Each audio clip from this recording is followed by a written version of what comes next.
મને એક એવો પ્રશ્ન આવ્યો છે કે આ નિશ્ચય બળ વધારવા માટે હજી આપણને એમ શું જાગૃતિમાં ખામી રહી જાય કે શું જાગૃતિ વાપરવી એ થોડું સમજાવો ને સાહેબ. તેનો નિશ્ચય વધારવો જ આ રોજ બેરોજ વ્યવહારના આપણે રિલેટિવ અને રિયલમાં જે નિશ્ચય બળ વાપરીએ છીએ રિયલમાં શુદ્ધાત્મામાં હજી પણ વધારે એમાં જાગૃતિ જોઈએ છે સાહેબ. એટલે નિશ્ચય શું બળ જાગૃતિ જોઈ છે? હું શુદ્ધાત્મા છું એ રે એવું? એનાથી એ તો રે સાહેબ, પણ એ ક્યારેક આમ થોડીક આમ તેમ થઈ જાય છે ને, ક્યારેક એવા પ્રસંગ આવી જાય આપણને સાહેબ. શું થઈ તો જાય છે? હલી જાય છે ને થોડીક આપડી જાગૃતિ. હા પછી તો વાંધો નઈ, એ તો પાછી આવી જાય છે ને. એ આવી જાય છે પણ એવું લાગે કે એજ વખતે કેમ એ નિશ્ચય બળ હાજર નથી રહેતા. એવું જો એટલે તમારે શું જાણવું. જોવે છે? એ તમારે પ્રસંગે જાગૃતિ હાજર રહે એવું? હા એવું જોઈએ સાહેબ. આપણો પ્રશ્ન જેટલો સ્પષ્ટ હોય ને એટલું આપડી જવાબ બી મળે અને પ્રગતિ બી થાય. એ ખરી વાત છે, પણ આ થોડું બધું થઈ જાય છે આવું. બોલો ના સાહેબ. ના હા એનો વાંધો નહીં, હું તમારો ફોલ્ટ નથી ફાઇન્ડ કરતો હો. હું તમારો પ્રશ્ન સમજવાની કોશિશ કરું છું હા અને હા આ હા તમારો પ્રશ્ન વેલિડ છે, ઘણા બધા લોકોને છે, પણ ગોળ પ્રશ્ન છે બધા. કારણ કે બહુ બધી જગ્યાથી સાંભળ્યું હોય ને એટલે શબ્દો બધા પકડી લીધા. હમ. પણ મને એક્ઝેક્ટલી શું જોઈએ છે એ મને સમજાય તો પછી મને એનો ઉપાય કામ લાગવાનો છે. ઉપાય આવે બરોબર છે. હા કોઈ કહી દે તમે તમારા સીટ માંથી ખસી ગયા એટલે કોઈ એ શબ્દ પકડી લીધો, હવે સીટમાં કેમ બેસવાનું? પણ સીટ હમ શું, ક્યાં બેસવાનું, વોટ ઇઝ ધેટ? તમે એ કીધું હજી નિશ્ચય વધારો, પણ શેનો નિશ્ચય વધારવાનો? હા વ્યવહાર જાગૃતિમાં.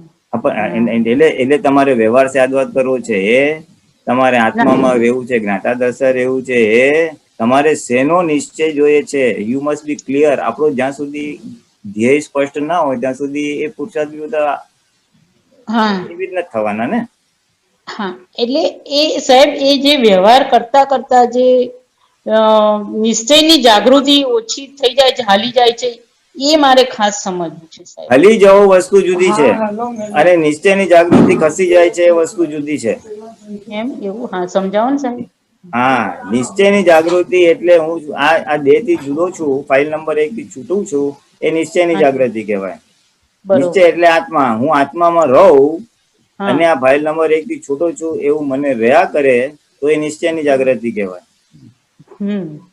ફાઇલ નંબર 1 ઊંચું નીચું પરિણામ કરશે જ. કોકે કઈક બોયલું તો એ ઉભરો ઠાલવશે, સામે જવાબ હમ આપશે ખરો, અને આપડે હમ લાગે કે આ ક્રોધ થઈ ગયો કે આવું બોલાઈ ગયું. હમ. એ વસ્તુ જુદી છે. ફાઇલ નંબર 1 જે ડિસ્ચાર્જ માલ નીકળે છે જુદું છે. તમારે એને ચોખ્ખું કરવું છે કે છૂટા રહીને એને જોયા જ કરવું છે? તમારે શું જોઈએ છે? આ સાંભળેલું છે ને આ બધું આપણે જ્યાં સુધી થોડું મનોમંથન ના કરીએ ને ત્યાં સુધી હમ આપણને દાદા શું કે જ્ઞાન બુદ્ધિ થી સમજેલું છે, જ્ઞાનથી નથી સમજેલું. એટલે પરિણામ પામતું નથી. પરિણામ પામીને એટલે શું કે વખતે હાજર ના થાય. જે તમારો પ્રશ્ન હમ છે ને કે સાહેબ બોલું હાજી વ્યવહાર આવે છે ત્યારે આમ તેમ થઈ જાય છે. હમ એટલે ત્યારે એ જ્ઞાન હાજર રહેતું નથી. હા બસ કારણ કે એવું. જ્ઞાન પરિણામ પામ્યું નથી, શાબ્દિક રીતે રહ્યું છે. હા બરોબર સાહેબ બરોબર. આપણને એક્ઝેક્ટલી ઘેર પડવી જોઈએ ને એક્ઝેક્ટલી એમ. હાજી સાહેબ હા. હા એટલે એ પોર્શન ક્લિયર થશે પછી તમે જે કહો છો કે હમ પ્રસંગ એ ત્યાં હાજર થઈ જ જશે.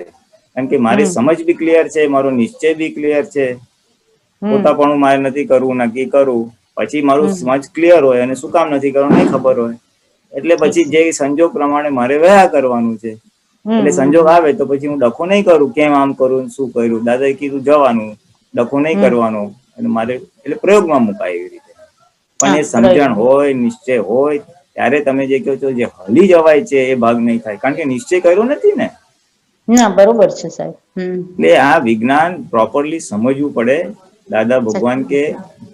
દાદા ભગવાન જે વ્યૂ પોઈન્ટ થી વાત કરી હોય એ એમના વ્યૂ પોઈન્ટ થી સમજવું પડે ને આપડે. બરોબર છે સાહેબ બરોબર. રાઈટ એટલે સાહેબ. મેં તમને પેલા પૂછ્યું કે તમારે શું જોઈએ છે?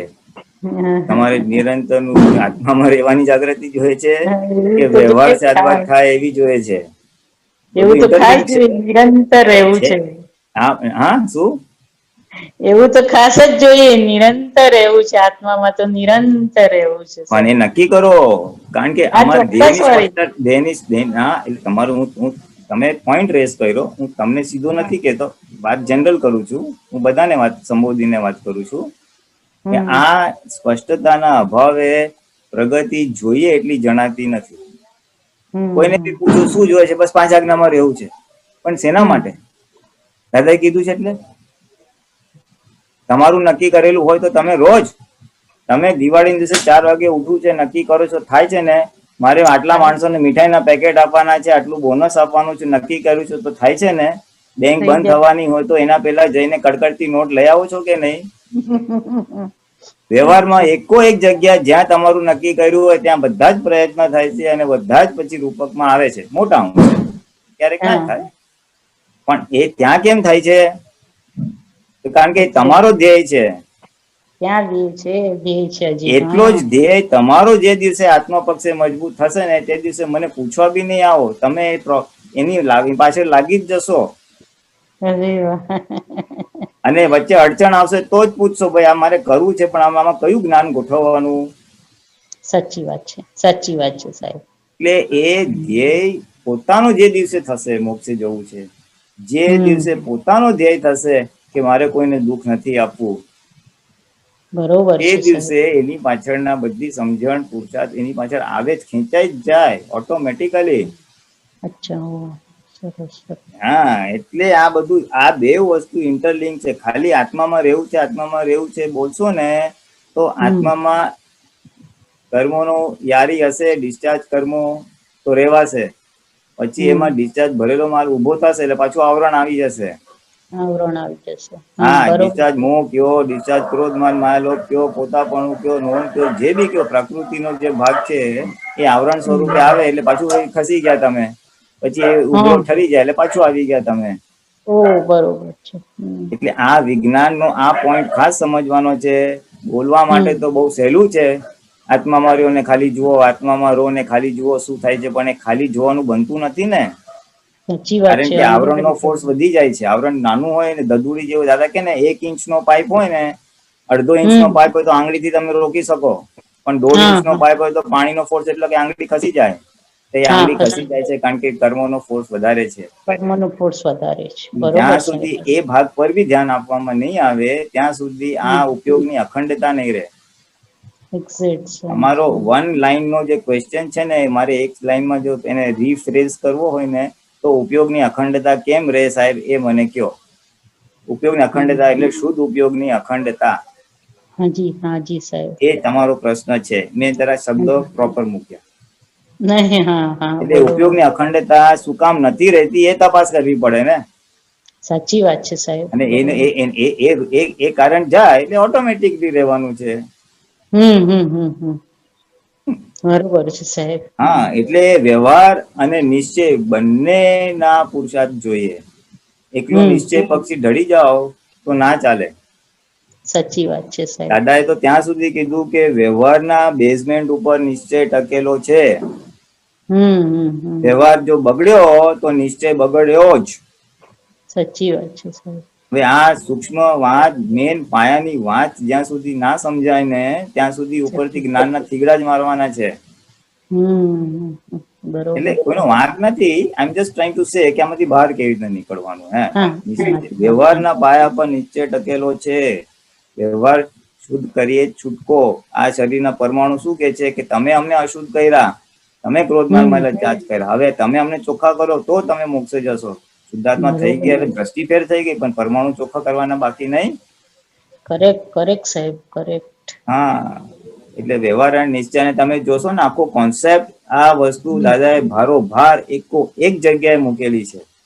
આપણી આજ્ઞા બી તમે જોશો તો પેલી 2 આજ્ઞા વ્યવહાર view point, relative view point ને રિયલ વ્યૂ પોઈન્ટ, એ ડાયરેક્ટ આપણને આત્મામાં સ્થાપિત કરી દે. કારણ કે નિશ્ચય દ્રષ્ટિ છે, સીધો હું હા શુદ્ધાત્મા થઈ જાય, બીજે શુદ્ધાત્મા જુઓ એટલે એ ડાયરેક્ટ નિશ્ચય માટે આજ્ઞા છે. અને નિશ્ચય 3જી ને 4થી ને 5મી આખી વ્યવહાર માટે છે. વ્યવહાર આપે. વ્યવહારમાં નોકરીએ જવાનું ને બોસ સાથે લફડા થાય તો શું કરવાનું? એટલે ત્યાં ભાઈ તું સંભાવે નિકાલ કરજે. છોકરાઓ લોહી પી ગયા ક્યાં સુધી? તો કે વ્યવસ્થિતમાં હશે ત્યાં સુધી. સુધી જ. એ આખું વ્યવહારમાં વિતરાગતા લાવવા માટે એ બાકીની 3 આજ્ઞા છે. અને છેલ્લી આજ્ઞા તો ઓલી 4 આગળ રે યાદ એટલા માટે 5મી આપવી પડી. ભાઈ શુદ્ધાત્મા માટે કરજો, એને તો જ્ઞાન લઈ ગયો ને પછી ઘર જઈને હુઈ જઈશ તું. આત્મા માટે કરવાનું છે ભૂલી ના જતો, એટલે 5મી આજ્ઞા મૂકવી પડી. શુદ્ધાત્માના ચોપડે જવાનું. હા, એટલે સમજવાની વસ્તુ. yani જો તમે જોશો ને આ વખતનું જે અક્રમ આવ્યું ને છેલ્લું, એમાં આ પોઈન્ટ બહુ સારી રીતે સ્પષ્ટપણે વાણીમાં આવ્યું છે કે પેલી 2 આજ્ઞા નિશ્ચય છે, ઓલી 2-3 વ્યવહારમાં છે. નિશ્ચય ને વ્યવહાર દાદાએ બેઉ પેરેલલ મૂક્યું, કારણ કે આત્મા અને પરમાણુ 2 તત્વ નજીક આવવાથી આ વિભાવિક અવસ્થા ઉભી થઈ છે. એટલે વિભાવિક અવસ્થામાં પરમાણુ શુદ્ધિકરણ, વ્યવહાર શુદ્ધિકરણ બી આવે, અને નિશ્ચયના આવરણ, જ્ઞાનાવરણ, દર્શન તોડવાનું આવે. 2 વસ્તુ આવે છે. એટલું નિશ્ચય નહીં ચાલે. તમે બીજી રીતે બી મૂકો. દાદા ભગવાને શું કીધું કે અક્રમ વિજ્ઞાન નું ફાઉન્ડેશન શું છે? તો કે અભેદ દ્રષ્ટિ અને લઘુત્તમ ભાવ. લઘુત્તમ ભાવ છે કે નહીં એ વાત? એક્ઝેક્ટ સાહેબ, સાચી વાત. અભેદ દ્રષ્ટિ એટલે શું થયું? અભેદ દ્રષ્ટિ શેના આધારે જીવ માત્ર સાથે અભેદતા આવવાની છે? મને ઝાડ અને કૂતરા અને બધા સાથે અભેદતા ક્યાંથી? એનું પેકિંગ જુદું, મારું પેકિંગ જુદું. શેનો અમે એકતા ક્યાંથી આવવાની? તો અભેદતા કઈ એક જ વ્યૂ પોઈન્ટ કે ભાઈ એ બી રિયલી સ્પીકિંગ શુદ્ધાત્મા છે, અને ખરેખર નિશ્ચયથી હું પણ શુદ્ધાત્મા છું.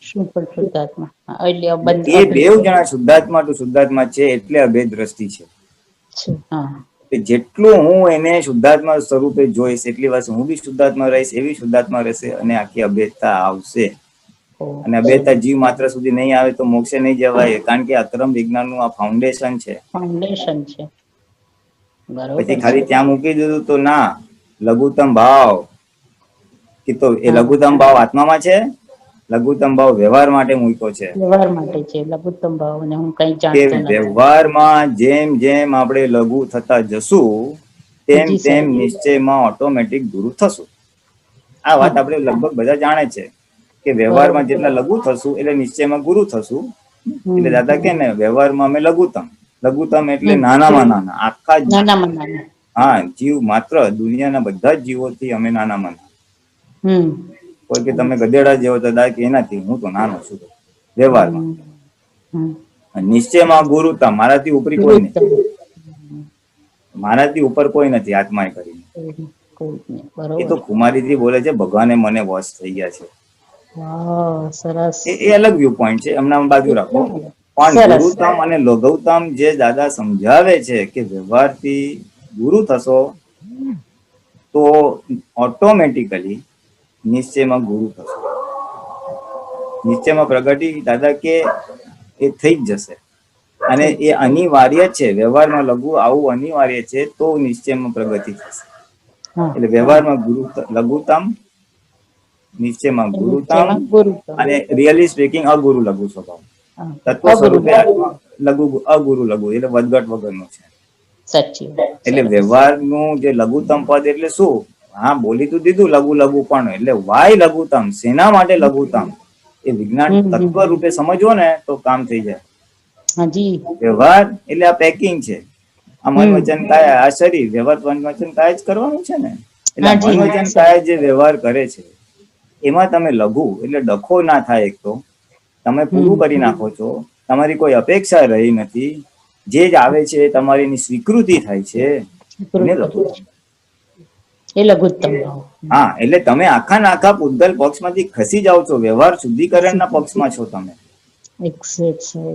જે આવે, કોઈ આવે તો બન્યું તે ન્યાય, અપમાન કર્યું ભોગે તેની ભૂલ, આ થયું તો વ્યવસ્થિત. એટલે આખો વ્યવહારમાં લઘુ એટલે તમે આ પૂતગલમાં રહેવા નથી માંગતા, પૂતગલને શુદ્ધ કરવા માંગો છો. એટલે તમે જુઓ તો બેઝિક ફાઉન્ડેશનમાં બી વ્યવહારને બી મહત્વ આપ્યું છે અને નિશ્ચયને બી મહત્વ આપ્યું છે. બે પેરેલલ મૂકેલા છે. એટલે એક એક શબ્દમાં દાદાએ જે આત્મા તત્વ અને પરમાણુ તત્વના જોઈન થવાથી જે ઉભું થયું છે એને કઈ રીતે છૂટું પાડવું શાબ્દિક રીતે મૂકેલું છે. હવે જો એ સમજાઈ જાય તો કામ થઈ જાય એવું છે. સાચી વાત છે, એકદમ ખાલી નિશ્ચયથી પકડો ને મારે આત્મામાં જ રહેવું છે તો ઇટ ઇઝ નોટ પોસિબલ. બંને પેરેલલમાં જવું પડશે. હા, કારણ કે આવરણ નહીં કાઢો તો રહેશો કેવી રીતના? ના, આવરણ તો પહેલા જ કાઢવાના ને પછી જ આપણે નિશ્ચયમાં એટલે રહેવાય ને કેવું છે, સાહેબ. દાદાએ બહુ સિમ્પલ એક્ઝામ્પલ આપ્યું છે કે તમે રસ્તાની સાચી એક બાજુ ખુરશી રાખીને બેઠા છો અને રસ્તાની સામે સાઈડ તમને મકાન દેખાય છે, પછી વચ્ચે બસ પસાર થાય તો એટલો વખત મકાન નથી દેખાતું, નથી દેખાતું. બસ પાસ થઈ જાય પછી દેખાય છે. એટલે આપણે હમ. બી આવી રીતે ફાઇલો આવે છે, આપણો ડિસ્ચાર્જ મોહ નીકળે છે, એટલો વખત શુદ્ધાત્માનું ઓલું આવરણ આવે છે. હા. એટલે એ ભાગ જેમ જેમ ઓગળતો જશે ઓછો થશે, અમુક કુદરતી બનશે, અમુક પુરુષાર્થ હા. સ્વરૂપે રહેશે. એવું it's hmm. Combination of two બેવ. હમ. એનાથી આખું આ ઉપયોગની અખંડતા રહેશે. I am coming back to your original question કે સાહેબ મારે છઠ્ઠી ઉપયોગની આપો વધારવું અખંડતા. છે, હા. તે આ ઉપયોગની અખંડતા એટલે કે શુદ્ધ ઉપયોગની અખંડતા. હા, ઉપયોગ એટલે શુદ્ધ ઉપયોગ, એક્ઝેક્ટ. શુદ્ધ ઉપરના ઉપયોગ. હા, નીચેના શુદ્ધ ત્રણ ઉપયોગ. નહીં. હા, અશુભ ને શુભ ને અશુદ્ધ ને એ બધું ના, નહીં. એ નહીં. શુદ્ધ ઉપયોગની શુદ્ધ. હા, અખંડતા. શુદ્ધની ઉપયોગ એ આ રીતે વધશે. એટલે સમજ આપણી ક્લિયર હોય ને કે કઈ હાજી. દિશામાં પુરુષાર્થ હોવો જોઈએ અને કેટલો હોવો જોઈએ, તો આપણી પ્રગતિ થાય. બહુ એટલે એના સરસ. માટે આપણી ફાઇલ નંબર 1 નું જેટલું નિરીક્ષણ થશે, જેટલી આપણને ઓળખાણ પડશે, એટલું એની નિર્જરા ફાસ્ટ થઈ જશે. એની નિર્જરા થશે ને હા, એટલે એ શુદ્ધ ઝડપી થશે, ઉપયોગમાં જ્ઞાન અખંડતા એપ્લિકેશન વધશે. થશે. તમે જો કહો છો ને ત્યાં જ્ઞાન હાજર રહેતું નથી, ખસી હા, હા, જવાય હા. છે. એ ખસી હા, એટલા હા. માટે જાય છે કે ખબર નથી. હમ. તમારા પાડોશીને ત્યાં તમે ક્યારે બી મદદ કરવા માગો, ફટાફટ આપી દે. બીજી વાર જાવ, ત્રીજી વાર તો તમને એક ખબર પડી, પછી તમારો પાડોશી આડો થાય, મદદ ના કરે એવો નીકળે, તો તમને એની ઓળખાણ પડી જાય, તો પછી એની સાથે કેવી રીતનો વ્યવહાર કરવો એ તમને ખબર પડે ને. અથડામણ ટાળવા માટે હાજી સાહેબ. પાડોશીને તમે ઓળખો તો તમે એની સાથે ડીલ કરી શકો ને. એક્ઝેક્ટ સાહેબ. હા, તો બરોબર એવી છે. રીતના આ ફાઇલ નંબર 1 પાડોશી નથી, હા, એને આખો રખવાનો છે ફર્સ્ટ હવે. પાડોશી છે, ફર્સ્ટ નેબર. ફર્સ્ટ. દાદા કે ફર્સ્ટ. તકલીફ જ એની છે, આ 1 નંબરની ફાઇલ છે જ માટે 2, 3, 4 બધી ઊભી છે. બધી છે, બરોબર સાહેબ. આજે એટલે બહુ આ 1 મોટો બોધ નંબરને મળ્યો. જેટલું ઓળખાણ પડશે એમ એની સાથે ડીલ કરતા ફાવશે. એને વાળવાની જ છે, એને કઈ કચડી નથી બરોબર. નાખવાની, સાચી વાત. એને રાઈટ સાચી. સમજણથી વાળ જ કરવાની છે, જેથી કરીને એ શુદ્ધિકરણને પામે, નિર્જરા પામે. પરમાણુ એક શુદ્ધ થઈને નીકળી જાય. નીકળી જાય. આજે એટલે બહુ એના પર મોટો બોધ જાગૃતિ મૂકશો મળ્યો. તો ઓળખાશે, અને ઓળખાશે તો એનું કામ થશે, અને તમારી જાગૃતિની અખંડતા, ઉપયોગની, શુદ્ધ ઉપયોગની અખંડતા એ રીતે રહેશે. ઓકે. બહુ સુંદર સાહેબ. આજે મને શુદ્ધ ઉપયોગ વિશે જે અખંડતા મળી, બહુ સુંદર સમાધાન થયું સાહેબ. બહુ સુંદર. પુલિનાનંદજી, જય સચ્ચિદાનંદ સાહેબ. હા, જય સચિદાનંદ.